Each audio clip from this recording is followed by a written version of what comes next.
Tapi kenapa audio itu Ah. cenderung terlihat seksi daripada mata? Kenapa Jadi coba? nggak tahu. Oh, lu nanya maksudnya, Mbak? Coba kalau misalkan ini dibuka dengan audio yang perform dia, cobain deh. Coba. Coba. Gue yang pegang mic aja. Pegang ya. Lu dengerin deh. Nih, Itu gua orang radio dulu ya. Ya. Kenapa si audio lebih menarik? Mungkin gue bisa jawab dikit ya. Nah. Karena audio itu bikin kita itu bisa berimajinasi. istilahnya kalau bahasa penyiar itu theatrical of mind. Nah, Jadi ya, ketika dengerin posisi, oh ini bakal begini nih, Jadi kita ngebayang-bayang, Mbak. Oke. Kalau suara. sekedar oh udah tahu lah cuman ini. Coba dibuka yang nonton. Tapi dibuka dulu. Coba yang Suaranya kita maco. Coba kita merem. Siapa yang buka? Ya siapa yang buka? Yuk, sekalian videoin yuk. Lumayan yuk. Iya, yuk. Ini namanya. Ini namanya toko dalam toko nih. Toko dalam toko. Benar, serius. Gue udah masang mic nih. Coba. Ya. Aku tuh enggak. Ini gila. Tuh ya. Coba tahu nampannya itu adalah power bank. Gila power banknya. Eksklusifnya. Eksklusifnya Raja Buah. Ada suaranya. Ya. Dengerin ya.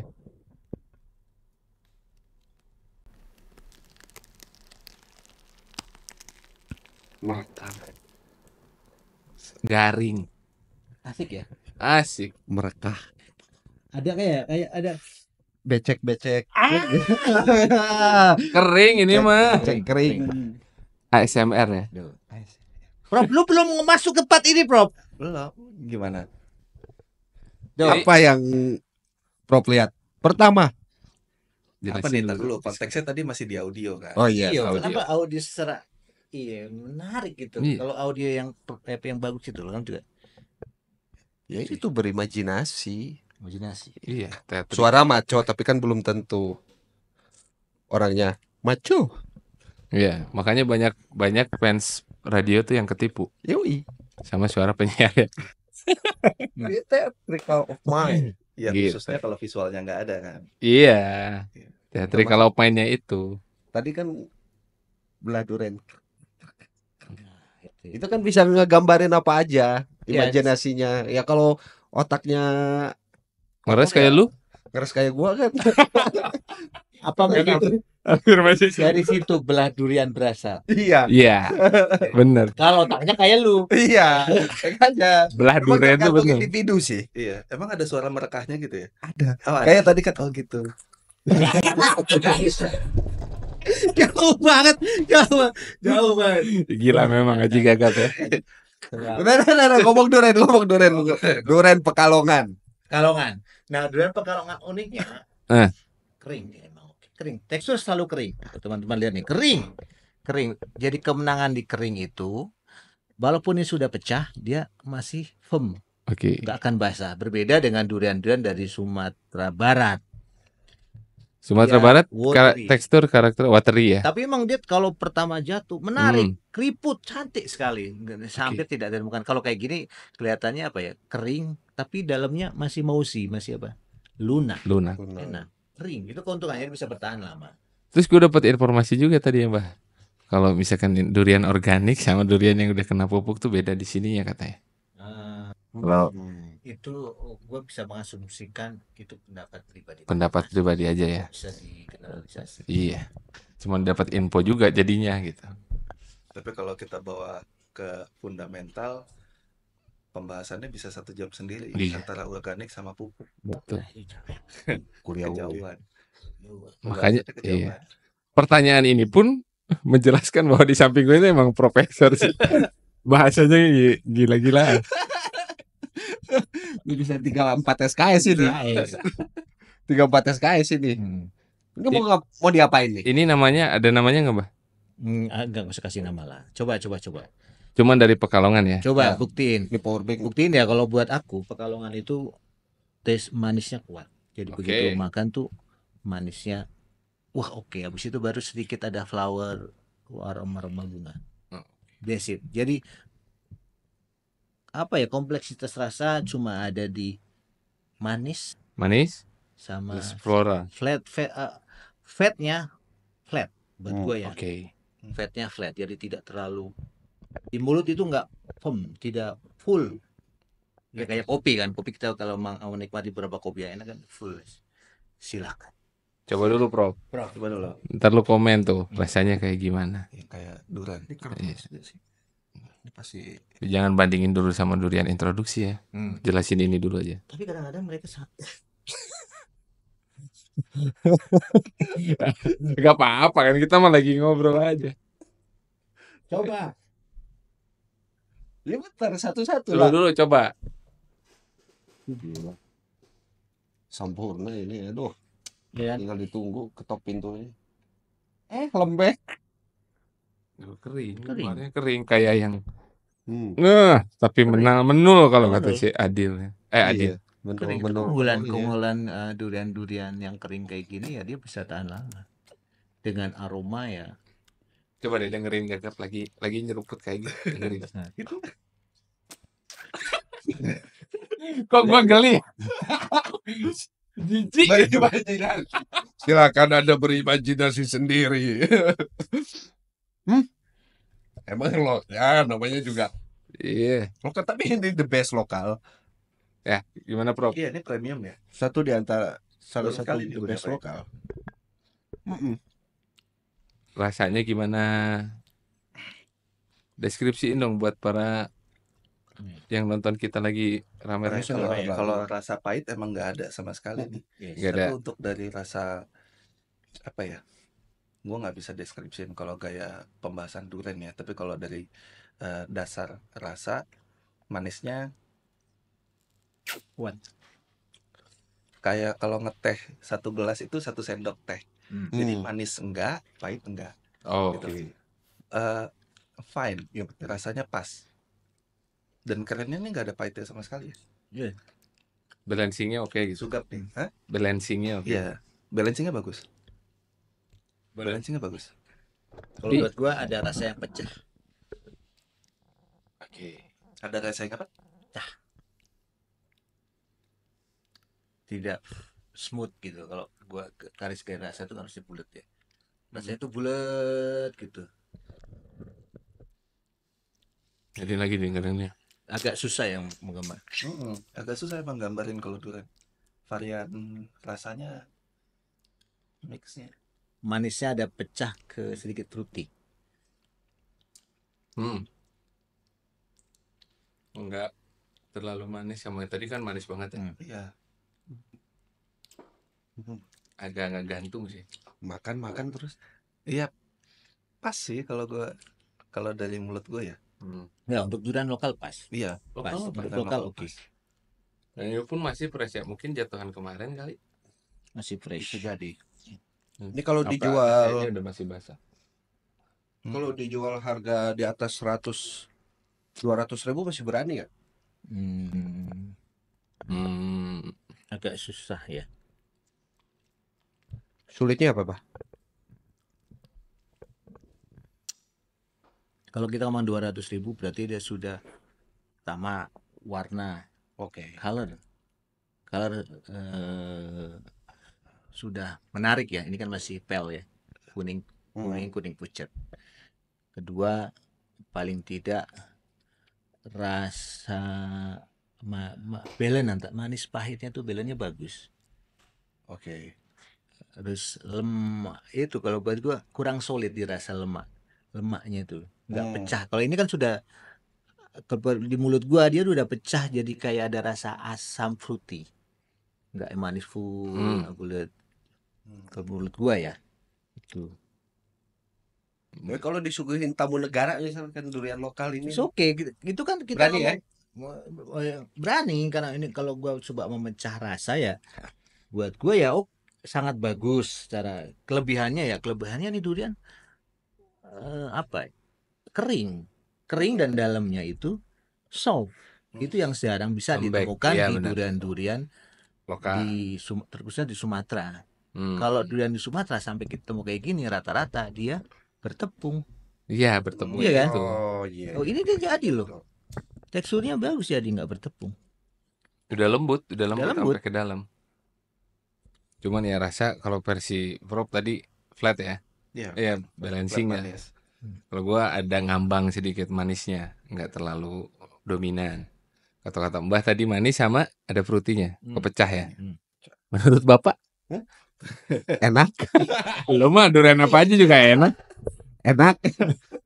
Tapi Prof, gimana Prof buat apa namanya durian lokal ketika dicicip, jangan dibandingin sama yang ono. Ya beda ya kalau bisa bicara tentang fokus ya. Jadi kalau bicara tentang yang negara yang lain kan memang itu jadi komoditas yang disebut sebagai ya bisa dibilang mereka membantu anggaran pendapatan negara juga. Jadi devisanya lah ya. Ya, jadi dia fokusin di situ. Jadi bukannya pemerintah kita nggak ikutan, cuman belum maksimal di bagian itu. Ya sama kayak tadi kita ngomongin ini namanya apa? Durian lokal. Dia durian lokal kan. Pekalongan. Iya, sama kayak kita punya anak kan. Gap, anak lu siapa namanya? Anak gue yang pertama, anak gue yang kedua. Harusnya ada nama kan? Iya. Itu maksudnya. Salah satunya kan ada di situ tuh. Iya. Apa legit certified gitu. Nah, sertifikasi itu kan kita nggak ada. Sama kayak kalau misalnya di negara lain kan mereka udah ada kode, udah ada nama. Pada saat dia keliling overseas, mereka punya nama gitu. Nggak dibilang anak pertama, anak kedua, anak ketiga gitu. Namanya si Anu, namanya si ini gitu ya, udah jelas. Iya, tapi kan problemnya kita kalau semua durian dikasih nama ada jutaan, Prof. Apalagi dengan kualifikasi seperti ini. Buat gua ya, kalau datang ke Sumatera merem durian dengan performa rasa seperti ini banyak sekali gitu loh. Ya kan? Banyak sekali durian dengan rasa seperti ini. Kita kan mencari terbaik dari yang terbaik baru dikasih nama. Oke, mungkin secara lokal oke untuk satu daerah, tapi untuk menuju menjadi sebuah komoditi nasional, ya dia harus perform bahwasanya enak untuk skala nasional, untuk skala daerah ini enak sekali. Iya. Gitu. Tapi emang benar ya, kalau bisa gue terusin pembahasan itu memang itulah yang dilakukan sama mereka kan. Gitu. Jadi pada saat mereka nerima diversifikasi tadi, habis itu dikerucutin, oh yang ini di skip dulu, yang ini di skip, habis itu dibabat, ambil yang kira-kira berpotensi, habis itu di okulasi ya. Habis itu dilanjutin lagi, difokusin ke situ gitu. Jadi kalau misalnya mereka kayak negara yang lain pun kalau misalnya mereka nggak ngelakuin ini bisa jadi mungkin punya ribuan juga. Betul. Tapi sekarang juga kan punya cuma ratusan karena yang nggak bagus emang disingkirin atau ya cuma boleh dipelihara tapi tidak diperbanyak dan tidak dinamain juga. Ya dinamain nama lokal lah. Nama lokal. Itu sih. Gimana sebagai pakar negara? Apa? Aduh. Ya. Itu jadi apa ya, kalau kita dari sudut pandang global tatanan negara mungkin masih banyak masalah berat ini obrolannya. Ini siang hari loh obrolannya udah bawa negara ya. Satu biji baru obrolannya udah kayak gini. Apalagi tiga. Buka kamar lagi udah beda lagi pembahasan lagi. Siapa tahu resesi global. Sebelah sini pembahasannya global warming. Iya, cuman kalau menurut gue kan kalau di Indonesia itu terlalu banyak intrik ya. Mungkin Mbah yang lebih paham, Mbah Sigit yang udah tahu daerah Indonesia kebanyakan. Jadi ada durian yang udah jelas sertifikasinya di Indonesia itu masih tetap diaku namanya nama dia. Misalkan jenis, taruhlah contoh nih ya, musangking udah jelas itu udah label musangking. Tapi ketika datang ke petani itu atau ke daerah itu, namanya tetap misalkan si kunyit. Padahal itu ada jenis beda lagi ya Mbak ya? Kita nggak? Si kunyit itu sama musangking beda kan? Sama. Oh sama kalau aja. Di sana ya. Jadi sebenarnya perkembangan durian itu mengikuti pola perkembangannya. Jadi saat mungkin dulu di awal-awal ini kan dikenal di daerah, kalau nggak salah di Gua Musang, sebelum Gua Musang lah, Kelantan nggak salah, itu masih Raja Kunyit. Oh Raja Kunyit. Dengan nama brand Raja Kunyit. Oke. Setelah itu mulai karena rasanya bagus dinikmati orang suka. Sebelum terkenal 30 tahun lalu mulai dikembangin nih salah satu. Berbagai tempat. Nah, paling menonjol itu di daerah Gua Musang. Nah, salah satunya orang menamakan namanya durian Musangking. Brand Musangking udah. Dan titik awal kenapa Musangking ngebum karena sudah banyak orang yang menanam Musangking naik. Oh Musangking, gue juga punya mirip. Akhirnya semua orang mengakui bahwasanya nggak cuma gue yang menikmati apa lu, tapi aksesnya lebih banyak dan orang mengatakan yes durian Musangking enak. brand Musangkingnya yang naik. Naik. Brand awal Raja Kunyitnya tidak nampak, tidak nampak. Tapi orang yang lama yang tahu tentang sejarah ini mengaku itu bukan Musangking, itu kunyit. Gitu. Kalau orang-orang Melayu yang ngomong itu Raja Kunyit. Begitu. Tapi secara perkembangannya, secara brand lebih menarik, diterima pasar, rasa oke. Musangkingnya yang naik ya. Gitu. Ya di Indonesia lah contohnya kayak gitu maksudnya. Nah, di saat itu, nah Berarti panjang. pemerintahnya menengahi, udah gua kasih aja D 197 begitu. Jadi tidak ngambil Raja Kunyitnya, nggak ada menu Sangkingnya, dia ngambil sendiri D197 gitu. Jadi kalau di durian tuh ada nama brand dari negara, ada nama biasanya asli mah, ada juga nama yang nama dagang. Kayak EOI dulu nama aslinya Raja apa? Haji Ajimah. Nama awal. Bukan Haji Hasmah. Hajimah Asmah. Lupa. Haji Hasmah. Itu kan nama awal masih di kampung terkenal. Begitu mulai dikembangkan orang nyebut EOI, nggak masalah. Orang lebih naik nama Mas Muar. Beda lagi kan. Nah, negara ngambil, oke, dikasih nama D168. D168. Oh, itu di negara sebelah. Yes, kayak kita ngomongin budaya, kita belum nyampe ilmunya ke Indonesia. Gua kira itu keceletot lidah berubah nama. Ya, kalau di Indonesia lebih parah. Itu maksudnya. Tapi udah, gue coba ke ambil tengah aja ya. Pembahasan ini kalau misalnya kita bicara tentang ini mana Pekalongan, kan ada yang di daerah Jepara misal. Ya Jepara, terus habis itu di Banyumas juga, ada yang di Sumatera, ada Padang dan kawan-kawan. Menurut lu Mas, sebagai pakar durian Indonesia nih ya, bapak kita, kakak tertua. Kalau kita bicara tentang ke pembahasan ke arah jurnal biologi misalnya gitu, ini faktornya itu hanya di bagian daerah, udara dan MDPL atau tanah, atau memang ada rekayasa genetika di situ? Kita nggak ngomongin di Indonesia doang ya, maksudnya di sebumi inilah gitu. Kalau misalnya ada durian di sini, geser kota, dia berubah nama, itu kan rasanya juga beda. Nah, penyebab perubahan rasa itu menurut lo ada di sisi mana? Dari sisi genetik bagus, begitu ditanam satu daerah bisa bagus, tapi tetap genetik apa ya, lingkungan itu sangat berpengaruh. Misalkan let's say perasaan saya begitu makan, saya bisa mengidentifikasi Pak Nodia. Hah? Rian, angkat aja. Ada iklan dulu guys.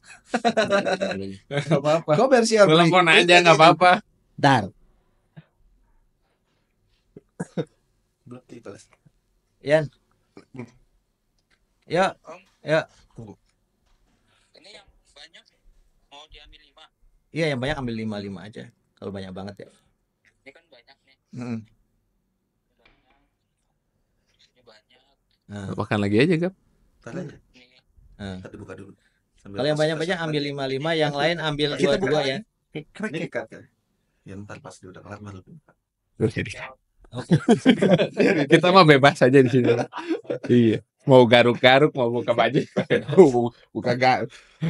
Jadi bukan podcast resmi ya guys ya. Juga. Obrolan kondusif Kongko Durian eksklusif. Ini kita ada pejabat durian loh di. Iya. Ini salah satu idola gua. Balik lagi ya. Pertama gua bertanam durian itu gara-gara ngomongin apa ya? Apa? Enggak bentar ya. Ini kan tadi komersial break. Jadi gini, apa ya? Setiap daerah, setiap tempatan itu menyumbangin rasa dasar buat gue ya. Oke.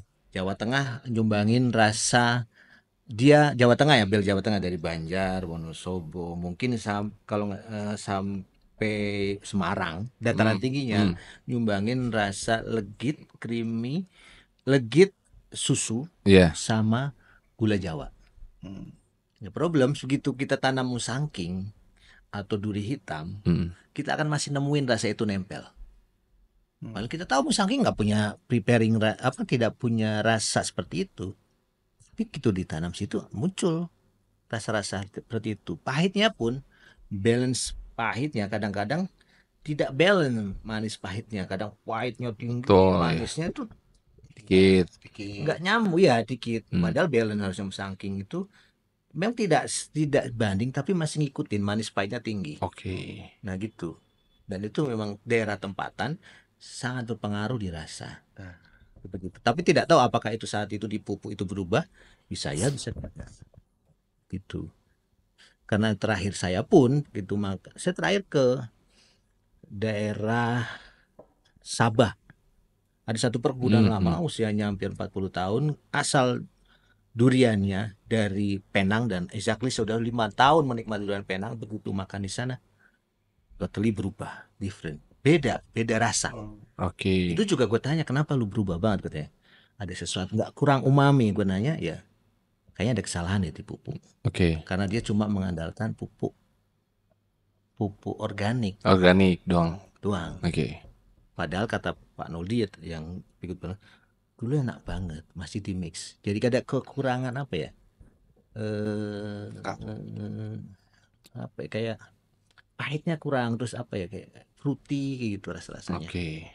Ya, berarti enggak unsur performa terbaiknya belum nyampe gitu ya. Belum nyampe. Oke. Dan akhirnya rasanya belnya sama gitu, rasanya ada kaitan rasa sama. Ini berarti pupuknya. Gitu. Kecuali kalau berbeda-beda setiap jenis, tidak ada ngikuti rasa. Kalau kita mau cerewetin rasa gitu, tapi kan tidak semua orang harus sampai ke sana. Iya benar-benar. Tapi memang lucu juga, soalnya kalau yang ini memang gue jujur belum ngedik deep banget ya tentang kenapa ada perbedaan itu. Soalnya kalau pertama yang gue tahu kan dari beberapa tanaman buah ya. Tanaman buah itu kayak misalnya kelasnya masa kita turunin langsung ke cabai misalnya. Habis itu ke bawang merah, ke untuk yang sembako, termasuk yang ini masalah apel dan anggur. Karakteristiknya ini kan dominannya sebenarnya 40% di air, 40% di matahari, 20% sisanya random tuh di situ. Entah itu main organik kah, atau main pupuk, mau main dikencengin di N atau di P atau di K, atau dikombinasikan di presentasi yang digerakin yang berbeda gitu. Tapi kalau dari cabai ya contohnya ya, yang gue tahu ya, bukan literally ada di jurnal, tapi gue coba sendiri, gue tanam pakai versi tanah, versi hidroponik, versi aquaponik sampai ke senfonik. Itu yang membuat rasa mereka berbeda itu karakter kelakuan makhluk hidup itu sendiri. Contoh ya, kayak misalnya lu tau paprika nggak? Paprika itu kan ada di daerah dingin yang ada di Amerika. Pada saat ditanam di sana, paprika itu nggak ada pedas-pedasnya sama sekali. Tapi kalau misalnya kita ngomongin yang apa sih, cabai setan di sono lah gitu, kalau nggak tahu, gue lupa namanya apaan itu pedas banget. Nah, yang di Jakarta itu dominan, di Indonesia maksudnya, itu dominannya pedas, dominannya banyakan pedas. Itu karena kita ada di tropik. Masalahnya yang bisa dikontrol adalah pada saat cabai itu memiliki cabai atau makhluk hidup yang berupa tanaman buah itu punya tingkat resistensi. Buah itu memiliki tingkat efek resistensi yang tinggi. Contoh kalau misalnya kita ngomongin tentang cabai, kalau kita pengen bikin dia pedas, kita harus bikin dia merana. Nangkep nggak maksudnya? Gitu, disiksa gitu. Jadi pada saat dia terlalu panas dan kering, nggak humid, itu akan lebih pedas ketimbang kita nanam di gunung. Padahal cabainya sama, bibitnya sama. Nyaman ya. Dia nyaman. Jadi pada saat dia nyaman, tingkat resistensinya. Cabai Ternate, Tidore yang kecil-kecil itu pedas banget. Nah, itu karena itu. Jadi kada tingkat humidity-nya rendah, yaitu kelembapannya rendah, habis itu panasnya parah. Gitu. Nah, tingkat resistensinya cabai kalau makin tinggi makin pedas. Beda sama anggur. Anggur semakin panas semakin manis. Nah, karakteristik pembeda antara tanaman buah tadi itu tingkat resistensinya memiliki pengeluaran yang berbeda-beda. Nah, on the other hand, kalau misalnya kita balik lagi ke topik durian, ini kan varian rasanya kan beda-beda nih. Enggak cuman kayak cabai, cuman satu tingkat, yaitu pedas atau enggak gitu kan. Anggur ada dua tahap tuh. Ada manis, asam. Ada asam, agak sedikit asidnya agak tinggi, atau yang hambar. Jadi karakternya dikit. Tapi kalau durian kan lebih banyak karakternya. Gitu. Jadi kompleksitas itu ada di 20%-nya tadi. Gitu. Soalnya kalau misalnya dari sisi penanaman pun kan dia ada stres air juga untuk penanamannya. Pupuknya juga bisa disamain. Kita nanam di Jawa dengan pupuk kadar yang sama dari Mas Sigit nih misalnya, kita tanam di Sumatera bisa jadi beda. Pengaruhnya ada di tingkat tembakan mataharinya tadi, UV-nya, sama humidity tadi, sama MDPL. Ini kalau kita bawa ke ranah yang lebih dalam ya. Cabai rumah tangga lebih pedas ya. Setiap komoditi itu mencari rumahnya masing-masing untuk memunculkan semua kelebihannya. Betul. Ya kayak harum manis terbaik gak?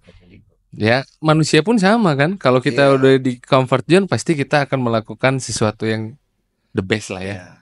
Kalaupun kita di under pressure ya, as we know lah. Iya, itu tingkat resistensi kan. Iya, benar. Benar tidak, Pak? Betul ya. Aman kan? Pemikiran para pemuda yang sedang bertani memang canggih-canggih. Iya, karena gue seneng banget ketika gue jujur aja beli baju Durian Traveler yang Durian for 2024. Di belakangnya kan ada yang muda yang bertani. Kan gue langsung nanya tuh, ini siapa sih yang bikin tag? Ternyata ini bapak kita nih yang di depan gue. Enggak, karena itu cuma pengalian aja. Gue udah gak muda lagi. Pengen berasa. Oh baru mau gue bilang Iya, gue mau bilang gitu. Gue ternyata umurnya adik kelas gue gitu. Enggak. Udah mulai. Jadi gimana, Mbak? Tentang yang muda yang bertani, apa yang ada di pikiran lu sebetulnya? Sebenarnya gini loh. Iya, nggak apa-apa. Kalau tua sih, jadi begini bahasannya. Jadi berat. Jadi nggak enteng. Enggak, cornya ada, dagingnya ada. Jadi keinginan kita sebenarnya mendorong teman-teman yang apa ya? Kalau pemuda itu lebih terbuka. Oke. Lebih sebenarnya Semuanya. gampang terbuka dan gampang membuka. Oh, Oke. Ya, bisa jadi objek, bisa jadi predikat. Nah, dibanding ya bisa beri kata untuk menjadi yang muda bertani itu susah loh. Pertama akses lahan. Betul, itu masalah utama sih. Ya, akses lahan. Iya, dia bisa punya 2 hektar petani durian berarti orang kaya lama dong. Iya kan? Iya kan? Hah? Privilege, nggak mungkin lah. Ya kalau gua punya kebun kan bareng-bareng. Gitu. Tapi punya paling duluan lagi. Iya kan? Iya, Privilege. Formalitas saya duduk di sini. Iya. Sebetulnya gue ke Durian Traveler cuma pengen ketemu dia. Semua orang punya privilege, tapi kita punya usaha dengan cara apapun untuk jadi petani. Gitu. Lu belum punya pohon kan? Belum. Ya makanya bagaimana caranya? Mau lahan punya siapapun, yang penting keinginan bertani itu ada karena ya akses untuk bertani agak susah. Dan kedua, keterbukaan informasi lebih gampang dan keterbukaan apa ya? Bukan menyalahkan orang-orang tua. Kalau orang tua itu saklek. Oke. Mungkin gini ya, Mbah, yang sejauh gua di lapangan bener nggak sih maksudnya senior di atas kita umurnya maksudnya, tapi dia udah punya pakem sendiri dalam bertani. Kadang susah kita kasih tahu, misalnya ya, kalau di durian tuh saya udah bisa loh menghasilkan durian, tetap aja nggak percaya.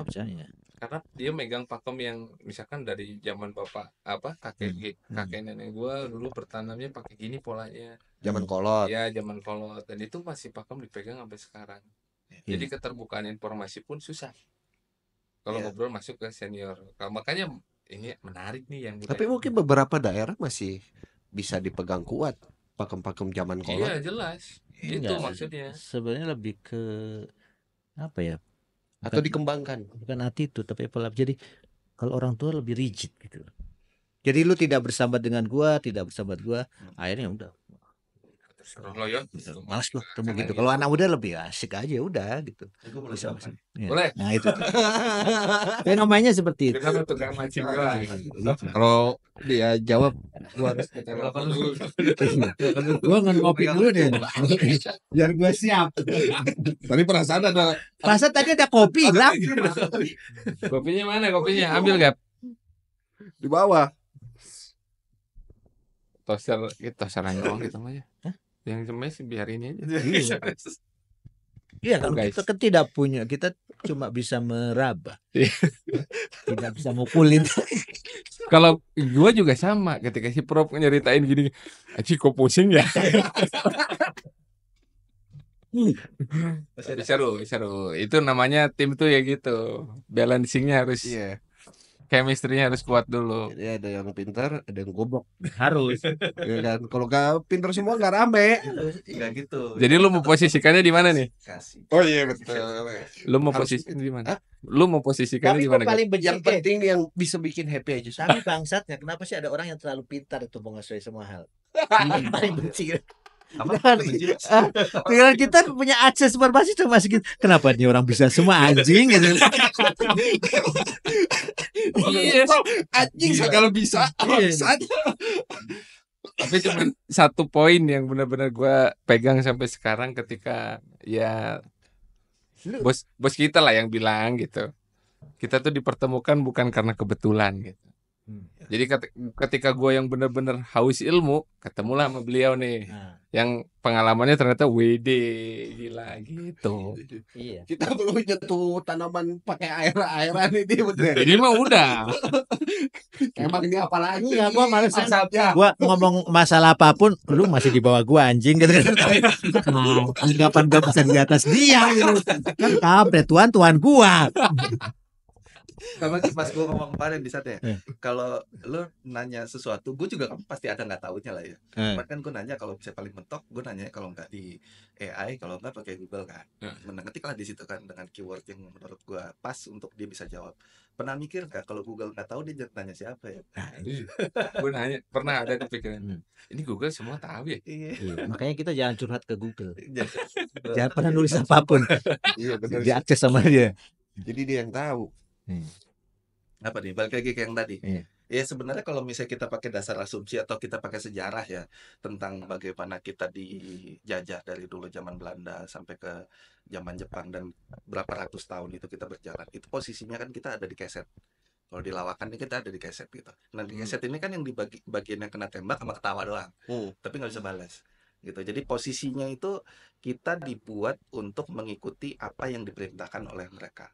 Nah setelah itu jalan beberapa generasi, akhirnya ketanam di orang-orang tua itu gitu. Nah posisinya mereka itu pada saat itu kan belum ada handphone, belum ada Google juga gitu. Jadi mereka nggak bisa mengakses apakah perintah itu harus kita ikuti atau tidak.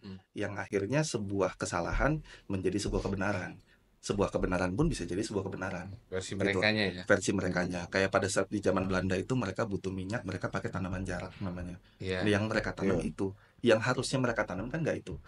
Tapi kan mereka nggak tahu yang seharusnya ditanam itu apaan. Tapi yang diperintahkan untuk ditanam itu adalah itu. Jadi kalau misalnya kita pengen ngambil garis lurusnya ya, benang merahnya kenapa mereka jadi rigid, itu bukan mereka rigid, tapi karena memang mereka terbiasa untuk menerima order gitu. Nah beda nih sama anak-anak muda zaman sekarang. Anak-anak muda zaman sekarang itu agak sedikit terseparasi tuh di situ. Jadi kayak gue ada ya satu quote itu, cuman gue agak lupa bahasa Inggris. Jadi good times create good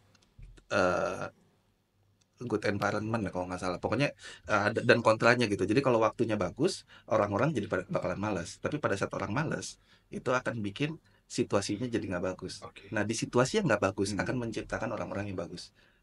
Nah habis itu rotating tuh. Pada saat orang itu bagus, akhirnya menciptakan budaya yang malas. Pada saat budaya malas itu tadi turun lagi kan ke bad times lagi, ke waktu yang nggak bagus. Di waktu yang nggak bagus muncul lagi orang-orang yang bagus. Rotating tuh, muter tuh di situ. Nah posisi siklus kita, lah ya. Siklus. Ya siklus. Jadi kayak roda. Nah posisinya sekarang kalau di wilayah barat lagi ada di posisi lagi malas. Di posisi lagi malas. Nah yang di wilayah Asia, terkhususnya di Indonesia salah satunya, posisi kita lagi posisi bad times. Muncullah petani-petani baru, pemain-pemain baru, pebisnis-pebisnis baru yang shockingly mereka anak muda gitu. Karena struggling mereka, benci sama mereka sama adab yang tadi gitu. Resistensi mereka nih, balik lagi ke resistensi yang tadi kita bahas gitu. Jadi kalau misalnya kenapa petani yang dulu sama yang sekarang padahal beda generasinya cuma satu, karena efek yang lama itu masih nempel, nah yang ini nggak attach sama sekali. Khususnya di anak-anak kelahiran tahun 80 sampai yang tahun 2000. Nah ini nih disebut sebagai disruptor. Disruptor atas kejadian ratusan tahun tadi. Itu dasar pembahasannya sebenarnya. Nah kenapa itu gue setuju ya, walaupun sebenarnya gue kan nggak ikutan sama sekali tentang tag yang tadi tuh petani apa tadi? Yang muda yang bertani. Sebenarnya kan itu salah satu bentuk kekesalan juga ya tentang Nah ini kita ngomongin, gue bukan ngomongin tentang konspirasi atau apapun ya, tapi harga beras kita tertinggi se-ASEAN, bukan se-Asia Tenggara tapi se-ASEAN. Harga kita beras kita paling tinggi. Kayaknya kita impor dengan biaya ongkos ke sini pun masih lebih murah ketimbang kita produksi di sini. Nah ini kan salah satu bentuk keresahan nih. Yang resah siapa? Anak muda kan. Yang muda itu.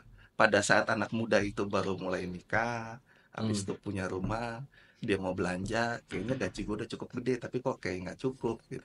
Akhirnya mereka pada saat dia ngelihat bagaimana cara ngelihat nyari duit, geser nih shifting, susah nih nyari duit banyak. Akhirnya mereka ngelihat keluar duitnya kemana. Nah keluar duitnya kemana ini yang akhirnya dihantam sama mereka, yaitu data hulu petani tadi.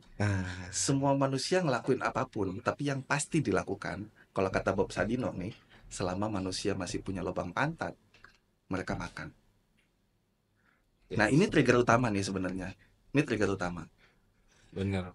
Bagus itu buat kaos.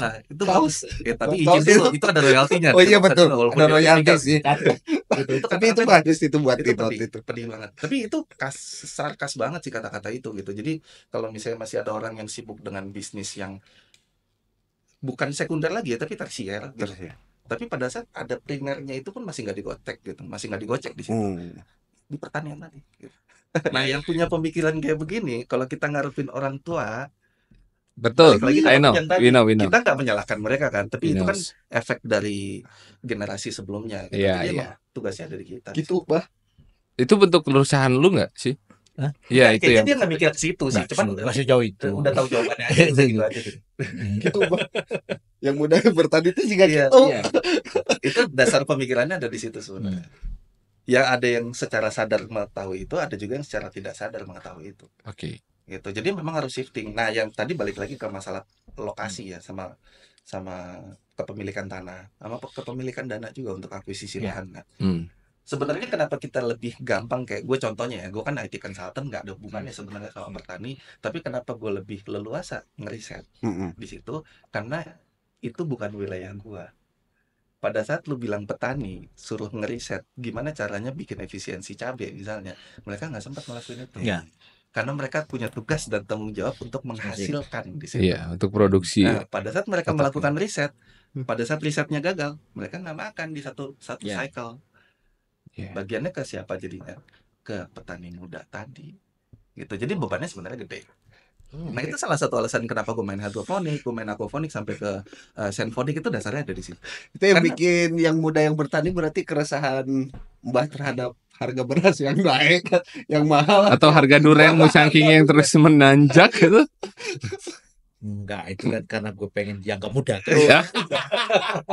Generasi menolak tua, guys. Iya itu dari situ sih. Kalau gue pribadi ya sama Prof, sebetulnya keresahan aja. Kenapa sih ketika gue bikin forum nih di daerah gue itu di satu daerah, ternyata yang paling muda tuh masih hitung, yang usianya 30 tahun ke bawah ya waktu itu.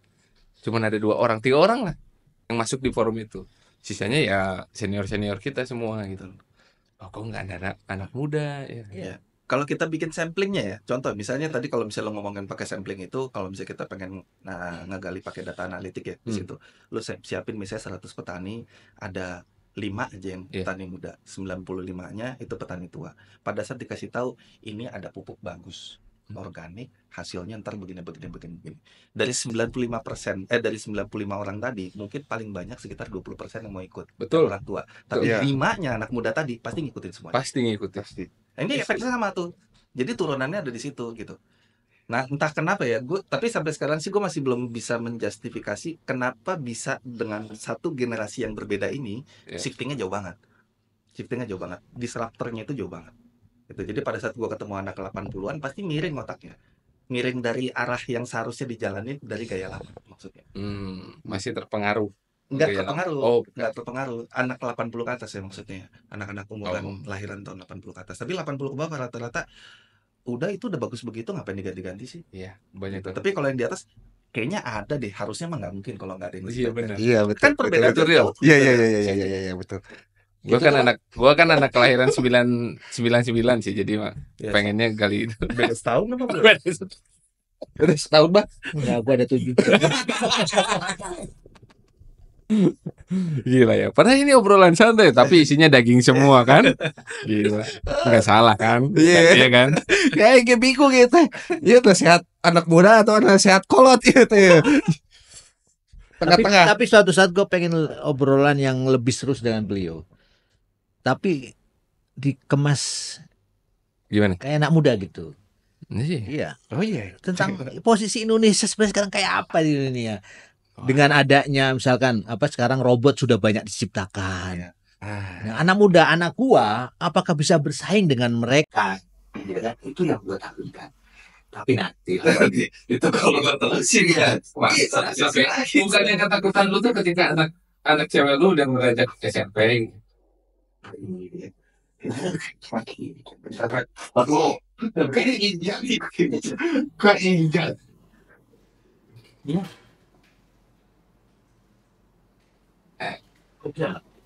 Injak, sorry. Terusin tanpa Rika.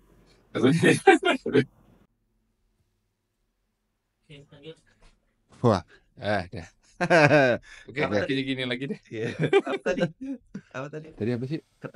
Oh iya. Ketakutan basi gitu sebetulnya cerita ke gue yang kalau anak cewek kita tuh udah beranjak masa remaja. SMA. Tiap nongkrong lihat anak-anak cewek zaman sekarang. Gila anak. Gue takut begitu. Gue juga sama. Alami itu keresahan kolot. Iya. keresahan kolot. Tapi keresahan secara besarnya gitu, apakah ya ke depan lebih mengerikan lagi gitu loh, dan kita bisa ngasih advice apa ke anak-anak kita nanti. Tapi gue ya udah tahu lah protek buat anak cewek gue nanti. Gila. Serius lu? Ngapain lu sini? Gue tahu isi otak lu. Kalau mau pacar maksudnya. Iya, udah sono balik. Tapi kalau dari gue sih gue kurang setuju kalau dengan cara kayak gitu ya. Karena kalau cara kayak gitu tuh sebenarnya kan cara kolot. Iya. Tidak boleh melakukan itu. Gitu. Iya, dan Sedangkan memang kalau gue dari zaman dulu pada saat sama orang tua gue tuh gue benar-benar dibebasin. Jadi pada saat gue ketemu salah, gue tahu itu salah. Bukan karena larangan ya. Iya, Bukan karena betul. larangan. Karena jadi dia sendiri yang akhirnya menilai kan. Benar. Gitu. Jadi sebenarnya itu datang dari panjang nih gue terusin. Di bagian ini sedikit aja. Jadi paru soalnya. Iya, jadi tuh kan dari obrolan duren, dari obrolan tadi petani sampai parenting nih. Parenting ada semua. itu masalahnya sebenarnya karena kita diposisikan di negara berkembang ya sebenarnya kan kita udah cukup lama sebenarnya mengemban status itu ya harusnya kita udah mulai shifting cuman kan kita dipertahankan di situ sebenarnya. Ini gue nggak lanjutin di bagian ini, tapi kalau misalnya lo pengen coba ngaca ke dunia negara maju ya khususnya di bagian barat sama di bagian kiri juga sebenarnya banyak juga yang udah distatuskan negara maju. Nah cara mereka kalau lo mau lihat walaupun nggak akan teli sama pembahasan di culture di Indonesia, cara mereka ngajarin anak-anaknya mereka ini gitu. Kayak contoh gini, apa yang mereka ini kan kalau kita ngomong Warren Buffett tahu nggak? Iya. Ya kan. Nah ini kan dia di barat lah pokoknya ya, nggak usah sebut merek. Dia belajar dan bermain saham pada saat SMP. Nah, itu konteksnya bukan tentang kenapa dia bisa belajar saham, kenapa dia bisa bermain saham di SMP, tapi belajar sahamnya di SD. Tuh kan belajarnya. Ya, prakteknya mungkin SMP ya. Ini applied technology kan sebenarnya kan applied. Jadi kalau misalnya kita jago menang banyak olimpiade, tapi pada saat itu kan kita bahasnya cuma teori. Pada saat itu kita aplikasikan applied science itu kan sebenarnya aplikasi terapan kan sebenarnya. Kayak kita ngomongin ya nih duren nih sebenarnya konsepnya begini. Ya kalau lo tahu itu mah ya di buku sejarah juga ada tentang pembahasan itu, tentang shifting itu kan yang sebenarnya harus diversifikasikan. Iya benar. Jadi pada saat lo sediakan konten dan konteks ke anak lo secara subconscious mind, mereka nggak perlu dilarang karena mereka udah punya tujuan. Dari awal. Gue kuliah di salah satu universitas IT yang ternama lah ya. Oh jelas. Mau gue sebutin cukup. Jangan ntar promo itu nggak ada iklan ke sini. Tapi kalau gue pakai itu, tapi gue sayangnya waktu itu ya adalah sumbangan dari pemikiran dari orang tua. Tapi mainly memang gue ngambil keputusan sendiri dan gue ngambil keputusan untuk masuk ke universitas itu dari SMP kelas 1. Nah, itu menarik itu. Itu menarik. Nah, di saat kita aja lulus kuliah belum tahu arah, Iya, lulus sekolah aja belum tahu arah, tapi gue udah dari SMP kelas 1. Tuh, Jadi dari pada SMP saat gue kelas naik 1 kelas kan? 2 ke kelas 3 SMA, gue udah langsung daftar di sana. Udah diincar sama gue. Nah, tapi kan ini ilmu yang harusnya diturunin gitu ya. Jadi kalau Lebih anak-anak menarik parenting buat gue daripada durian ini. Jadi Iya. tahu ya. Kita jadi bapak tuh kekhawatirannya di situ kan. Kita ganti tema aja ya.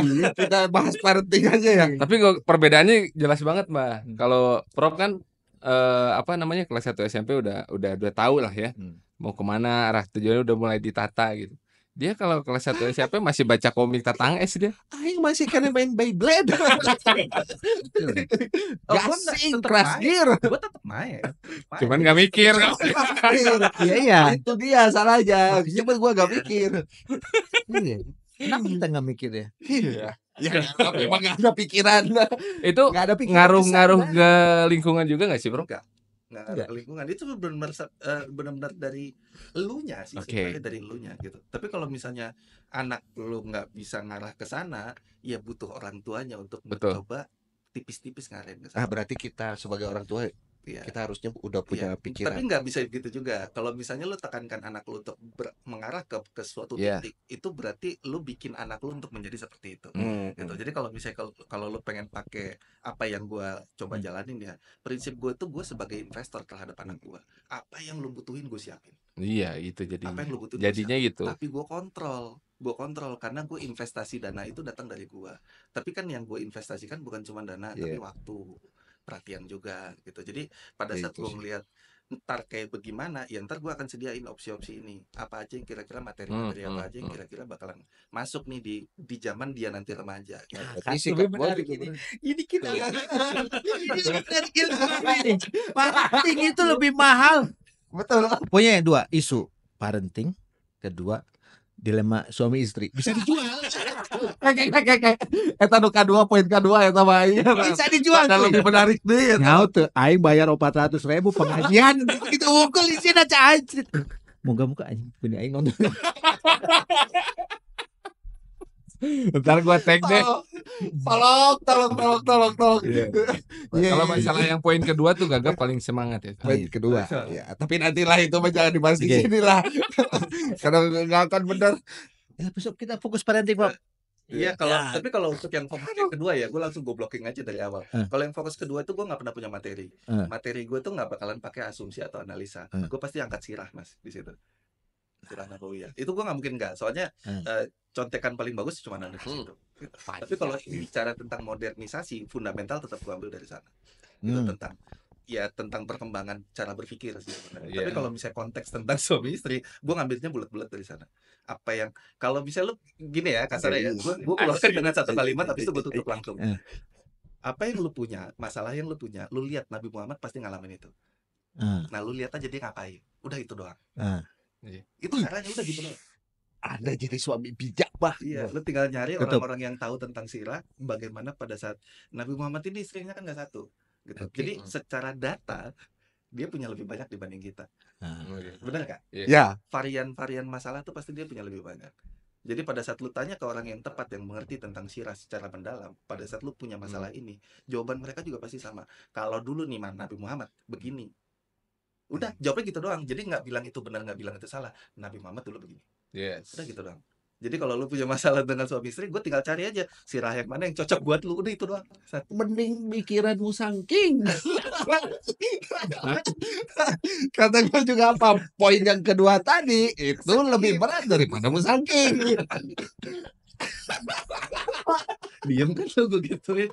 Makanya jangan diterusin ya gitu. Mending balik ngurusin anak deh. Ya, parenting lagi. Oke. Terima kasih orang tiga. Sebelum saya keringetan. Benar. Ada ya, Mas. Udah, Halus bisa nih. Udah, bubar. sekarang kita mau closing. Buka dulu ini dong, Bah. Gue pengen full review dari seorang Bapak Sigit Purwanto. Tadi kan kita buka dengan durian, kita bareng-bareng, tutup lagi sama durian. Buka lagi yang ini. Terus lu makan. Gua tuh seneng kalau pas lu makan yang nah ini nggak bisa. Setiap video lu juga begitu. Iya, itu daya tariknya di situ. Ayo.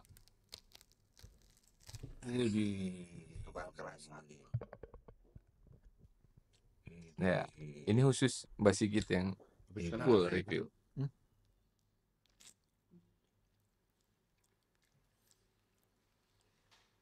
Tuh, itu khasnya itu. Daya tariknya di situ. Ada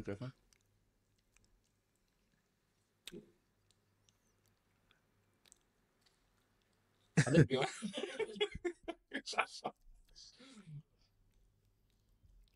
Boleh saya. Nggak dapet. Nggak dapat ya.